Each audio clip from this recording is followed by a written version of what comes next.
Sejahtera, pengakuan Tun Mahathir Mohamad berkait dengan isu kes Batu Putih paling mengejutkan kita. Mahathir baru-baru ini telah dikenakan sapina supaya menghadirkan diri untuk memberikan keterangan dalam kes Batu Putih. Hari ini, Mahathir kata, kes Batu Putih lemah, kita tiada peluru untuk menang. Kelihatannya daripada kenyataan Tun Mahathir ini seperti seakan-akan sudah menyerah kalah, berserah sepenuhnya dan tidak mahu lagi berjuang. Saudara-saudara sekalian, Tun Dr. Mahathir Mohamad menafikan membuat keputusan sendiri dalam kes membabitkan Batu Putih sehingga Malaysia kehilangan lokasi itu. Sebaliknya, ia diputuskan oleh Kabinet pada 2018. Bekas Perdana Menteri itu berkata, pihaknya hanya memberikan pandangan untuk tidak meneruskan kerana pakar dan peguam berpendapat ia adalah suatu kes yang lemah untuk Malaysia. Kata Tun Mahathir, saya tidak membuat keputusan secara bersendirian. Sebaliknya, hanya memberikan pendapat bahawa Malaysia tidak patut meneruskan kerana ia adalah kes yang lemah dan kita tidak mempunyai peluru untuk menang. Itu pendapat Tun Mahathir. Walaupun sebagai Perdana Menteri, saya ada kuasa, tetapi saya memilih untuk tidak membuat keputusan. Sebaliknya, ia diputuskan Kabinet dan kita perlu menghantar keputusan kepada Mahkamah Keadilan Antarabangsa pada 8 Jun 2018, katanya pada sidang media hari ini. April lalu, Menteri di Jabatan Perdana Menteri Undang-Undang dan Reformasi Institusi, Datuk Seri Azalina Wan Said dilaporkan berkata, Perdana Menteri ketika itu, iaitu pada tahun 2018, yang membuat keputusan sembunyi-sembunyi adalah individu yang bertanggungjawab, menyebabkan Malaysia kehilangan Batu Putih dalam proses rayuan di Mahkamah Antarabangsa. Datuk Seri Ismail Sabri Yaakob pada tahun 2022 yang ketika itu menjawat jawatan Perdana Menteri mengakui kemungkinan terdapat kecuaian dan kekhilafan Dr. Mahathir sehingga Malaysia terlepas peluang untuk memfailkan permohonan semakan terhadap keputusan penghakiman ICJ pada tahun 2008. Pada 2008, ICJ memutuskan Batu Putih adalah milik Singapura. Pada masa sama, Dr. Mahathir berkata pihaknya menyifatkan tuduhan dibuat Azalina adalah karut kerana Kabinet ketika itu termasuk Datuk Seri Dr. Wan Azizah Wan Ismail ketika itu Timbalan Perdana Menteri serta beberapa menteri yang masih berkhidmat kini tidak menentang idea terbabit. Mengenai kenyataan Tan Sri Mohamed Apandi Ali bahawa beliau tidak dirujuk oleh Dr. Mahathir ketika menarik balik permohonan membatalkan keputusan ICJ itu, beliau bagaimanapun berkata ia adalah kerana bekas peguam negara itu tidak boleh dipercayai dan tidak melakukan kerja dengan betul. Ketika ditanya sama ada beliau akan memfailkan tindakan undang-undang terhadap Azalina, Ismail Sabri dan Muhammad Apandi, Dr. Mahathir bagaimanapun berkata, beliau akan memikirkan terlebih dahulu mengenai perkara itu. Ini yang netizen tunggu-tunggu. Kata mereka, kalau betullah Mahathir ini difitnah ataupun sebagainya, kenapa tidak ambil tindakan undang-undang terhadap Azalina Uthman Said, Ismail Sabri Yaakob dan Muhammad Apandi kerana pendedahan mereka itu. Tapi Dr. Mahathir kata dia memikirkan terlebih dahulu. Kalau betullah kan, lebih baiklah Tun Mahathir membawanya ke mahkamah. Tapi jangan silap, mana tahu apabila dibawa di mahkamah, semuanya akan lebih terlondeh, lebih terdedah dan terbongkar pula. Saya akan memikirkan bagaimana perkara itu, kata Tun Mahathir. Kalau kita saman seseorang, ia akan mengambil masa 10 tahun untuk mendapatkan keputusan. Dan ketika itu saya sudah berada di tempat lain, meninggal dunia, katanya. Dalam perkembangan sama, Dr. Mahathir berkata, ketika Malaysia dan Singapura memutuskan untuk membawa perkara berkaitan batu putih kepada ICJ, perjanjian sudah dibuat bahawa apa sahaja keputusan perlu diterima oleh kedua-dua negara. Kita perlu mematuhi janji untuk terima keputusan. Kalau mungkir janji, nama buruk terhadap pada Malaysia, katanya lagi. Sekian dulu untuk kali ini. Jangan lupa tinggalkan komen anda, tekan butang subscribe. Bye-bye. Salam sejahtera. Terima kasih kerana bersama dengan saya di Nazilin Unity Channel. Tun Mahathir kata, persekutuan bantu negeri miskin termasuk Johor. Ini memang luar biasa. Bekas Perdana Menteri Tun Dr. Mahathir Mohamad mengingatkan semua pihak bahawa penubuhan Persekutuan Malaysia pada 1963 antara lain adalah untuk membantu negeri-negeri miskin di Semenanjung. Dr. Mahathir berkata, bagaimanapun ada negeri yang sudah memiliki kekayaan, namun kini seolah-olah enggan berkongsi hasil negeri dengan persekutuan. Kita buat persekutuan supaya kita boleh bantu negeri yang miskin oleh negeri yang kaya. Pada mulanya semua miskin. Johor pun miskin. Bila kita merdeka, kerajaan persekutuan perlu bantu Johor dan semua negeri lain. Sekarang, Johor menjadi kaya. Dia tak nak bagi dia punya duit. Itu tak bolehlah, kata Mahathir. Sarawak pun bukan dia sampai tak bagi duit. Dia cuma minta sikit je, kita bagi, katanya pada sidang media di sini hari ini. Sebelum ini, media melaporkan, pemangku Sultan Johor, Tunku Ismail Sultan Ibrahim, menitahkan kerajaan melakukan reformasi pada sistem persekutuan dan Johor perlu dilayan sebagai rakan kongsi. Tunku Ismail juga mencadangkan parti politik di Johor bersatu dan dikenali sebagai Gabungan Bangsa Johor bagi menjamin kepentingan negeri seperti mana yang dilakukan Sarawak untuk berunding lebih berkesan dengan persekutuan. Dr. Mahathir berkata, Johor tidak mungkin menjadi sebuah negeri yang merdeka jika enggan menyertai persekutuan pada 1963.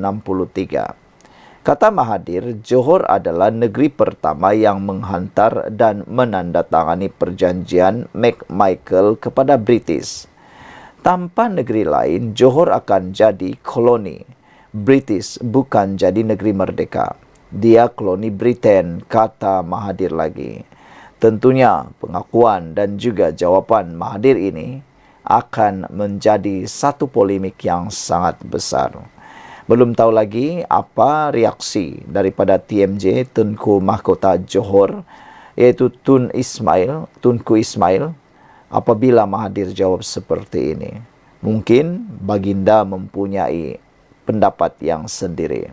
Dan lebih menarik ialah idea ataupun cadangan daripada Tunku pemangku Sultan Johor, Tunku Ismail Sultan Ibrahim, yang menitahkan kerajaan melakukan reformasi dan cadangan baginda supaya parti politik di Johor bersatu dan dikenali sebagai Gabungan Bangsa Johor bagi menjamin kepentingan negeri seperti mana yang dilakukan Sarawak untuk berunding lebih berkesan dengan persekutuan. Di Sabah dan di Sarawak sudah ada gabungan parti yang mewakili parti-parti tempatan. Kalau di Sarawak ada Gabungan Rakyat Sarawak. Di Sabah pula ada Gabungan Parti Sabah, GPS dan GRS.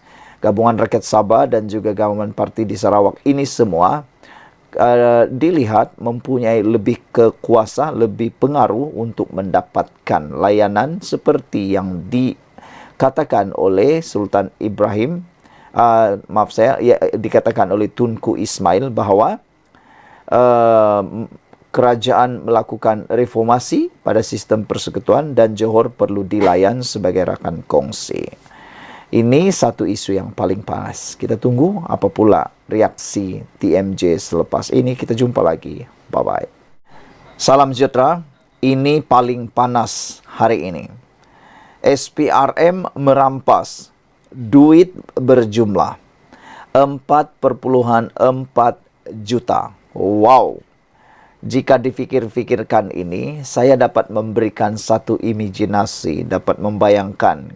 Kalaulah duit itu dalam bentuk tunai, mungkin ianya berada di mana-mana, bertimbun, bertabur di sana-sini. Kalau Anda masih ingat lagi, dulu ada kes yang pernah berlaku. Apabila diserbu SPRM, dikatakan uang itu ada di mana-mana. Di almari ada, di kabinet ada, di peti-peti ada, di mana-mana duit. Dan bila dihitung, lebih 100 juta. Tak tahulah nak buat macam mana kalau duit begitu banyak. Berapa hari dikira hari itu pun saya tak ingat. Anda mungkin boleh cari maklumat tersebut. Tapi yang menariknya hari ini, 11 orang pegawai kastam telah ditahan. Berpunca daripada sindiket seludup yang mana SPRM turut merampas duit sebanyak 4,4 juta. Hebatnya SPRM sekarang melakukan tangkapan dan juga penyitaan dan juga rampasan. Dulu jarang sekali kita mendengar perkara-perkara begitu. Kalau kita dengar pun seakan-akan itu seperti luar biasa magic. Tapi sekarang ini makin hari makin sudah biasa kita dengar. Bermaksud SPRM menjalankan tugas dengan begitu baik sekali. Sesuailah apabila Anwar Ibrahim mengisytiharkan perang terhadap rasuah secara habis-habisan. Bermaksud apa yang Anwar cakap memang dia buat dan menakutkan lebih ramai orang. SPRM juga menahan 6 individu dan merampas wang tunai yang dipercayai hasil daripada rasuah.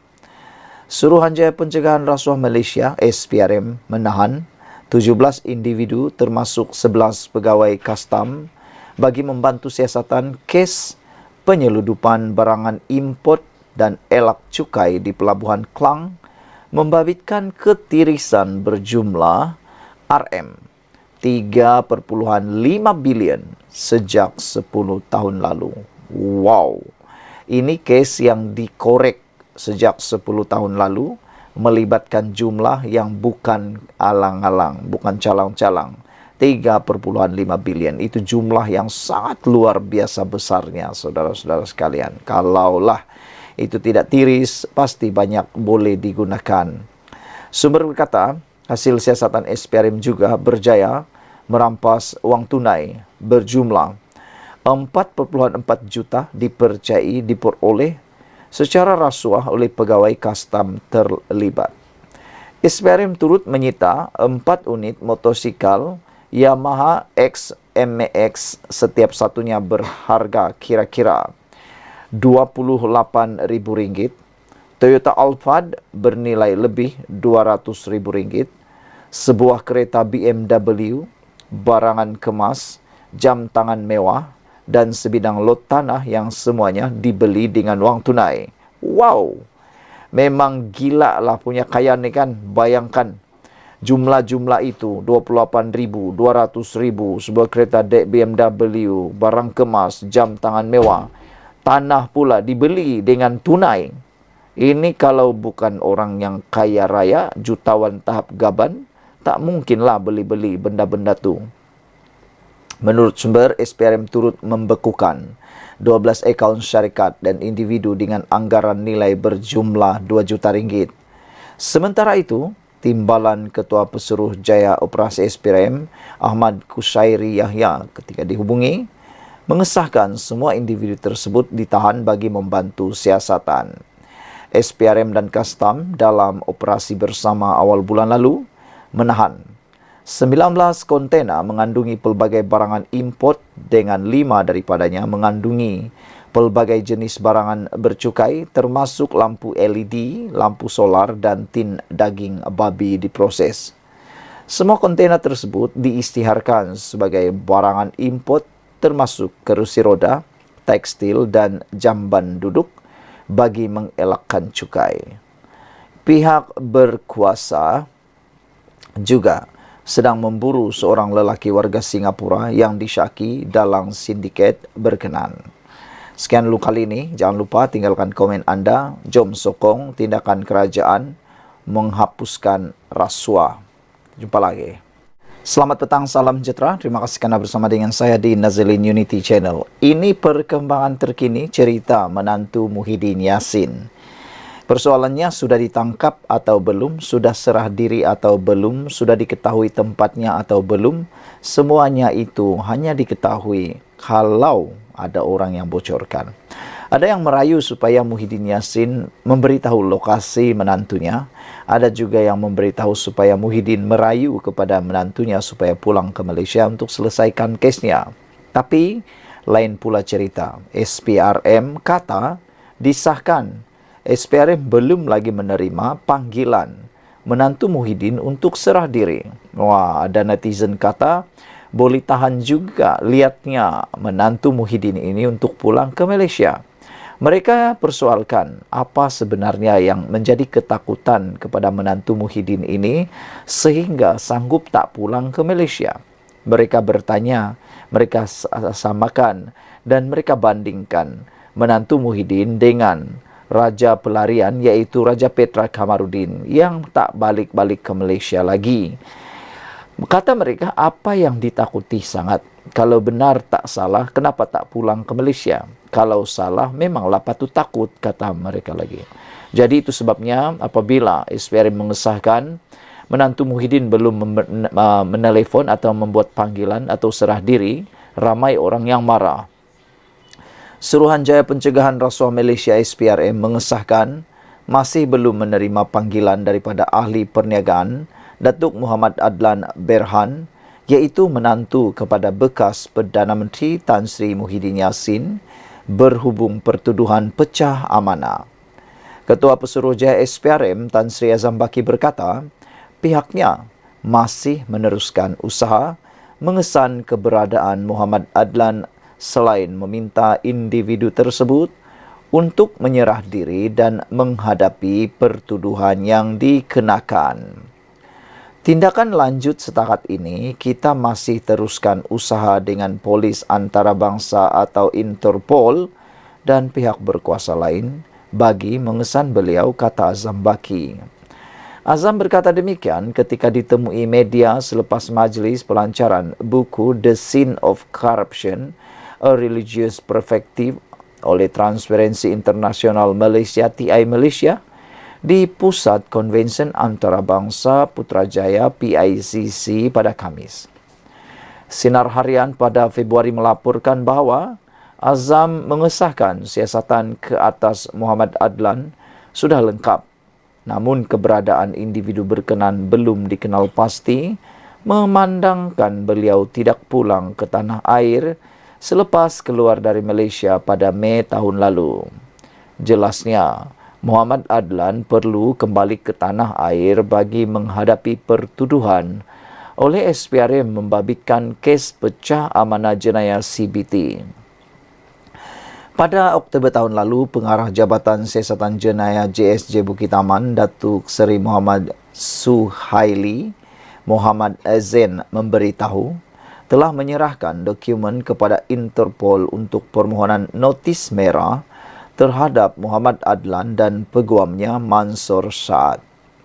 Beberapa dokumen termasuk draft pertuduhan kes membabitkan dua individu terlibat diserahkan kepada PDRM bagi melengkapkan permohonan notis merah.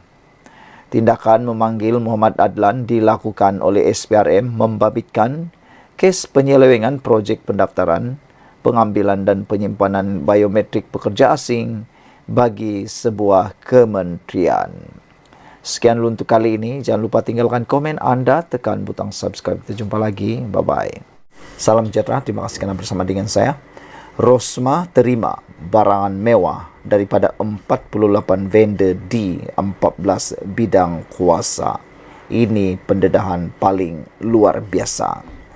1MD mendakwa Rosmah Mansur adalah penerima barangan mewah yang dibeli dengan dana 348 juta US dollar antara 2010 hingga 2014. Dana Kekayaan Negara Malaysia yang bermasalah itu mendakwa barangan mewah berkenan diperoleh daripada 48 vendor berbeza di 14 bidang kuasa berbeza. Ini dinyatakan dalam penyataan tuntutan 1MDB dalam saman 346 juta AS dolar terhadap isteri bekas Perdana Menteri Najib Razak yang kini dipenjara. Pernyataan tuntutan itu difailkan di Mahkamah Tinggi Kuala Lumpur Selasa lalu, kira-kira 4 minggu selepas writ saman difailkan pada 9 Mei lalu.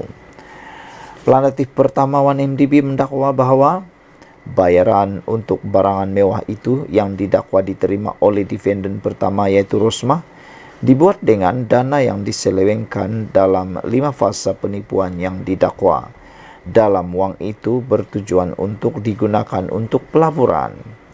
Antara tempoh 2010 dan 2014, 8 entiti yang berdaftar dalam bidang kuasa luar pesisir termasuk pada masa yang penting plaintiff ke-7 hingga ke-11 secara kolektif, entiti yang membayar luar pesisir membuat 320 pembayaran berjumlah AS dolar 346 juta 10.489 AS dolar kepada 48 vendor berasaskan barangan mewah yang berbeza, kurang daripada 14 bidang kuasa.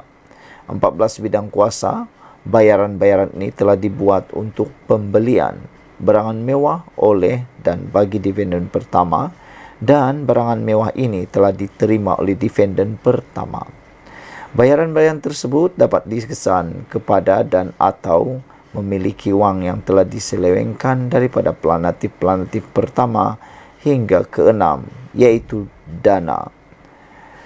Bayaran-bayaran tersebut dan penerimaan beneficial barangan mewah oleh defendant pertama merupakan sebahagian daripada skim fraud dan pengubuhan wang haram yang lebih luas yang telah dirancang oleh antara mereka atau antara lain bekas Perdana Menteri Najib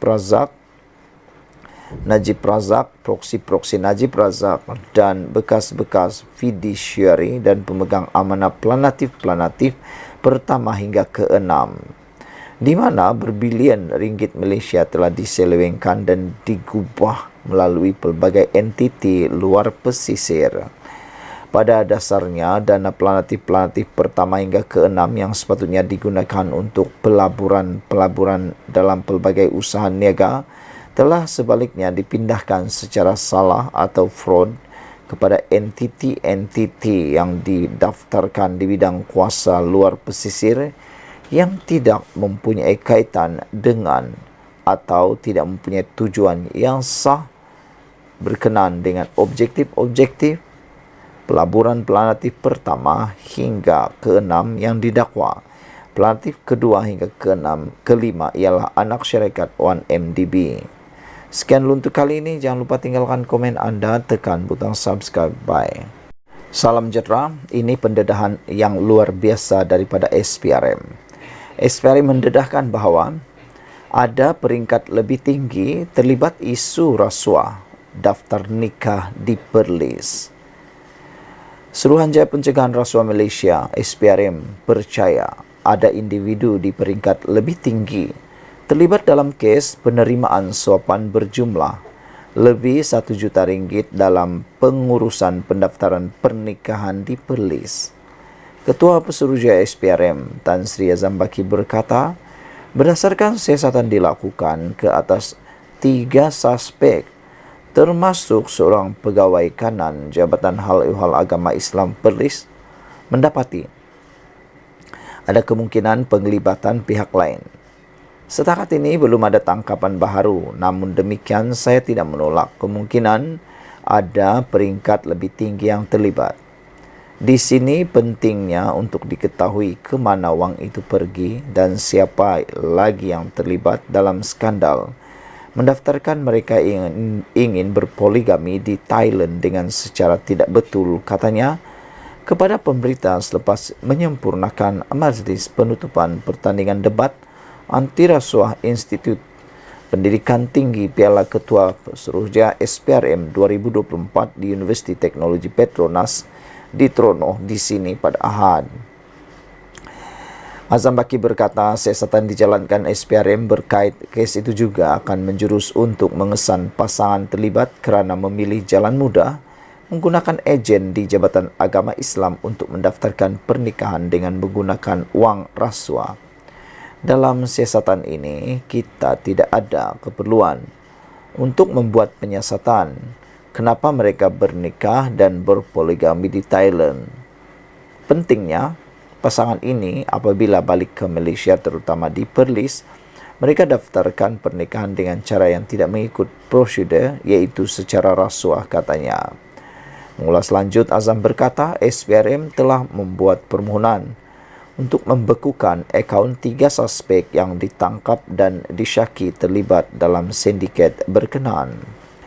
Langkah itu bagi membolehkan pasukan siasatan mengetahui apa yang telah berlaku dengan wang yang masuk ke dalam akaun mereka dan apa yang telah dibelanjakan katanya. Tempoh reman 3 suspek berusia 25 hingga 52 tahun telah dilanjutkan selama 3 hari lagi sehingga 12 Jun ini. Selain pegawai kanan Jaibs yang menjadi suspek utama, 2 lagi yang ditahan merupakan imam masjid dan anaknya juga pemilik syarikat bertindak sebagai perunding dan menguruskan urusan pernikahan di Perlis. Mereka disiasat atau ditahan SPRM bagi membantu siasatan berhubung penerimaan rasuah suapan berjumlah Rp1.183.140 dalam pengurusan pendaftaran pernikahan di Perlis sejak April 2022 hingga Jun 2023. Sekian dulu untuk kali ini, jangan lupa tinggalkan komen Anda.